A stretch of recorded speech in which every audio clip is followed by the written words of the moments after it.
ఇప్పుడు మేము పొలిటికల్ వాళ్ళు వేలుముద్ర వాళ్ళు కూడా సీఎం అవుతారు. అవుతారా అవ్వరా? వాళ్ళు ఒక ఐఏఎస్ ఆఫీసర్ కావాలంటే వాళ్ళు ఎంత శ్రమ పడితే గాని ఆ స్టేజ్కి వస్తారు.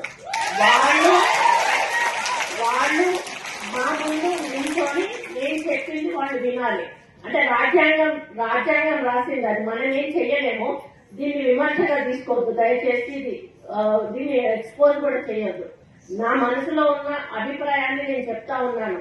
మాకు చదువు రాదు, మాకు సబ్జెక్ట్ తెలియదు, ఇష్టం ఉన్నట్టుగా వాళ్ళు ఏదైనా చేస్తే ఇష్టం ఉన్నట్టుగా తిట్టేస్తాం, మీరు ఏ పని చేయలేదు. దానికి రూల్ ఒప్పుకోకపోవచ్చు, దానివల్ల వాళ్ళు చేయకపోవచ్చు.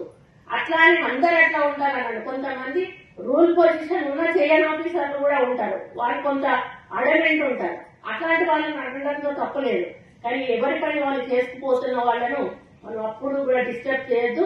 మనం రూల్స్ ప్రకారం వెళ్ళాలి అని చెప్పి మరి ఎప్పుడు కూడా నేను సపోర్ట్ చేస్తాను. ఎందుకంటే మా నాన్న ఇంజనీర్ గా ఉన్నప్పుడు ఎంతో మంది కాంట్రాక్టర్స్ వచ్చి మా నాన్నని బిల్లు చేయకపోతే రోడ్డు బిల్లు తిట్టిన సందర్భాలు మేము కళ్ళారా చూసాం. కాబట్టి వాళ్ళ బాధ ఎట్లుంటుందో మాకు అర్థమవుతుంది. కాబట్టి నేను ఆఫీసర్స్ అంటే చాలా రెస్పెక్ట్ ఇస్తాను.